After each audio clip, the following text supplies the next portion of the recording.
السلام عليكم ورحمة الله وبركاته. channelka marka la kusoo dhawaada waxaan rabaa inaan ka codsado walaalayaalo haddaa sheekooyinka dhageysatiin subscribe to the channel and subscribe ka saara like na saara insha Allah. Okay, maanta sheekada idin hayo magaceeda waxaa la dhahaa Little Red Riding Hood ama gabadhii yarayd oo go' gududan qabtay. bari waxaa jiri jiray gabar yar iyo hooyadeed oo iskula noolaa guri yar oo ku yaala meel durdur ah. marka meesha deganayaan xoogaa meel dabeel badan ay ahayd gabadh yartaa markay banaanka u baxdo oo ay rabtay inay banaanka ku cayaarto hooyadu waxay dhihi jirtay go' gududan qaado si aadan u qabo yani qabo uusan kuu gelin. marka dadka markay banaanka u baxaan waxay gabadhan yaroo banaanka taagan arkaan waxay ku arki jireen go'aas gududan. marka waxa gabadha loogu magac maxaa la dhahaa waxaa lagu magacaabay gabadhii go' gududan qabtay. maalin maalmaha ka mid ah gabadhii yarayd hooyada u imaanayso waxay ku dhahaysaa ayeyda ayaa jiran maanta waxaan rabaa dambiisha inaa u qaadid oo u geysid inta ayaamay jirneed. marka waxaan filayaa inay maxaa la dhahaa adigana rabto inay ku aragto. marka gabadh yarta ah ayeedeed guriga ay deganeed maysan aqoonin. hooyada waxay u sameynaysaa warqad yar oo maab ah u sameynaysaa ay leedahay gurigeena waa kana guriga iyadana waa kaasaa inta saan u bax halkaas ku tag. marka habarta waxay leedahay okay soo dhaqso tag hadartaan jidkan mar maabkan ku sii raac iyada u tag isla markiina soo noqo xasuusana intaa jidka sii socotid ama markaa sii socoto ama markaa soo socoto labadaba qof aadan aqoonin hala hadlin. gabadheeda hooyada fiirinaysa markaas waxay leedahay okay hooyo maxaa la dhahaa qof aan aqoon lama hadlaayo. markay iyadoo dhexda sii socotay jidadkii maxaa la dhahaa geedaha weyn hoostooda ayadoo maraysa ilan waa jiqjiq gurigan raadin hoo degan tahayna waa dhinacan habarta ayeyda ahna waxay degan tahay dhinaca kale waxa u dhexeeyana geeda iyo jiq. ayadoo geedihii jiqda sii dhex maraysa waxay arkaysaa fiyooriyaal qurux badan oo meesha maxaa la dhahaa dhulka ku wada safan. markaas waxay leedahay allah haddaan xoogaa u qaada ayeydayso ma jeclaan lahayn. bas isla markii meesha tegaysa waxay sameynaysaa waxay bilaabaysaa inay u gurto ayeydeed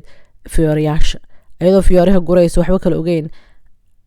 waxay maqlaysaa cod weyn oo gadaasheeda maxaa la dhahaa geeskeeda waxay ka maqlaysaa cod weyn iyo waran gabar yaray cod weyn dhahay. markaasay way isku naxaysaa hore kor u istaagaysaa markaasay geesaha fiirinaysaa.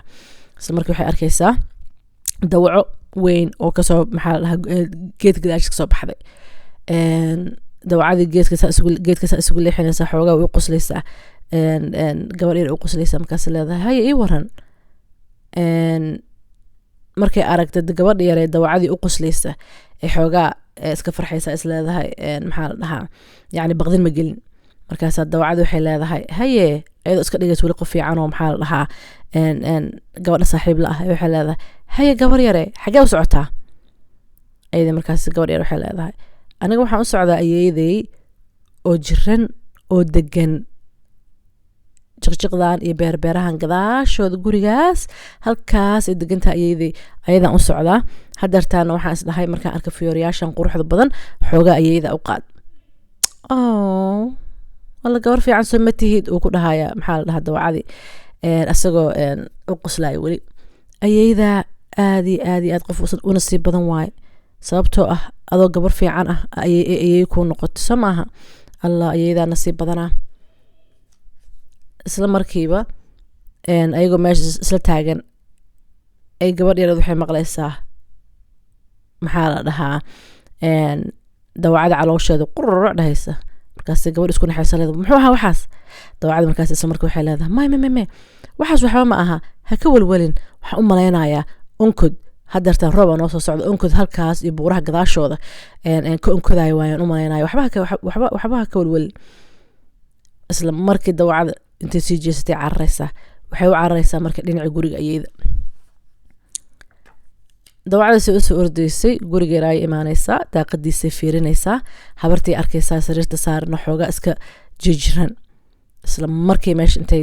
gees kasoo baxdo albaabka furto ay habartii qolkeeda soo gelaysaa cunaysaa iyadoo sideeda habartii hal mar laqaysaa mabacalilinaysa xataa. isla markii guriga fiirinaysaa waxay helaysaa cambuur iyo koofiyad iyo okyaalo habarta isku ekeysiinaysa. isla markaa sariirta dhex gasho waxay ogtaa gabadh yareed inay soo socoto meesha fariista iyadoo sugaysa gabadh yare inay guriga soo gasho si ayadan u cunto. gabadh yareed gurigay soo galaysaa xoogaa waxay washakanaysaa albaabkii furan markay aragtay waxay leedahay xa meesha ka socda ayeeyo ku aaway coday waxay maqlaysaa dhahaaya qolka koraan ku jira kaala ii imow gabadheed xogaa way sheekanaysaa kaas leeda allah ayadee maanta sideeba u adagtahay maxaa waaye waxaan u malaynaa inay aad iyo aad u jiran tahay bas koray fuulaysaa maxaa la dhahaa qolkii ayeedeed markay gasho ee waxay garanaysaa inay ayeedii sideed hore u ekayn ee xoogaa ka duwan tahay way yaabaysaa allah yaa isla markii gabadha markay ayeedeed aragto waxay leedahay allah anigaye cudurka ayeeday qabto oo saa u galay I hope inuusan ahayn mid aniga maxaa la dhahaa mid la iska qaado markaas leedahay ayeeyo indho waaweynidaa maanta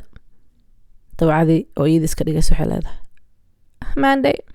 indhaha waaweyn aad igu aragto waxaan rabaa yaa indhahaas waaweyn waxay igu caawinayaan inaan adiga si fiican kuu arko oo ayeeyo dhiga waaweynidaa ee gabadh yareed leedahay kaas dawacada waxay dhahaysaa iyada weli iyada iska dhigaysa maandhay dhagahaygaan waaweyn waxaan rabaa inaan si fiican kuu maqlo wala iyada u qoslaysa haddana gabadhii indhaheeda waxay raacinaysaa wejiga dawacada markaas waxay arkaysaa ilka waaweyn oo seef ah saa usoo taagtaaga markaas waxay leedahay ayeeyo ilkahaagu waaweynaa oo waa seef camal oo waaweynaa ilkahaagu markaas waxay leedahay dawacadii markay fahantay gabadh in ilkaheedii aragtay eed sariirta ka soo boodaysaa ay leedahay ilkahayga waxay saan u yihiin waxaan rabaa inaan kugu cuno isla marka intay gabadha dafto ee sidai ayeeyada u laqdo kale u laqaysaa hal mar markay dawacada soo boodaysaa gabadha qaylinaysaa markay qayliso ee waxay isku dayaysaa inay cararto soo maaha laakiin dawacadiyaa ka xoog badan oo kana maxaa la dhahaa kana fudud isla markii dawacada intay kusoo haday gabadhii hal mar laqday nin marka guriga gadaashiisa geed iska jaranayay wuxuu maqlayaa gabadha yareed qayladeeda wuu soo ordayaa guriguu imaanayaa mar alle markuu guriga soo galo wuxuu arkaya guriga laga maqan yahay ee dawacadana caloosheeda halkaas taagan tahay bas wuu fahmayaa inuu meeshaan dawacadan inay meesha wax ka cuntay dadkii meesha deganaa inay wada cuntay inuu yacni dawacada wada cunay isla markii intuu soo qabto oo dawacadii labada lugood ka qabanaya markaasuu fitir gembinaya uu luxluxaya markuu luxluxo dawacadii afkeeda waxaa kasoo baxaya habartii ayeeyada ahayd iyo gabadhii ilaan muusan calin mogta hal maruu saa u laqay aada u gaajaysnaa markay kasoo baxaan habartii ayeeyadii iyo gabadhii markay kasoo baxaan caloosha dawacada ayagoo xanaaqsanay soo baxaya islaantii ayeeyada aheeda dawacada ceyrsanaysa iga bax guriga ay ka daba cararay markaasaa markii islaantii ka daba carartay dawacada gabadha yareyd iyo ninka geedka jarnaayeen way kasoo daba caranayaan dawacadiina markaasay bigaf meesha ka carartayoo mar dambe laguma arkin xaafadda agteeda gabadha yareydna waxay maalintaas baratay in hooyadeed hadalkeeda inay maqasho oo markay hooyadeed maalinkii fariinta isoo fariisay dhahaysay hala hadlin qof aadan aqoonin inay wax fiican ahayd waagaas kadib gabadhaas yarta ah qof aysan aqoonin weligeed lama hadlin sheekada meeshaasi ku dhamaatay waxaan filayaa inaad maxaa la dhahaa sheekadan insha allah aad ka heshaan walaalayaalo meesha subscribe iyo geliya maxaa la dhahaa bahalkan maxaa la dhihi jiray like-na ii saara insha allahu tacaala assalaamu calaykum waraxmatullahi wabarakaatu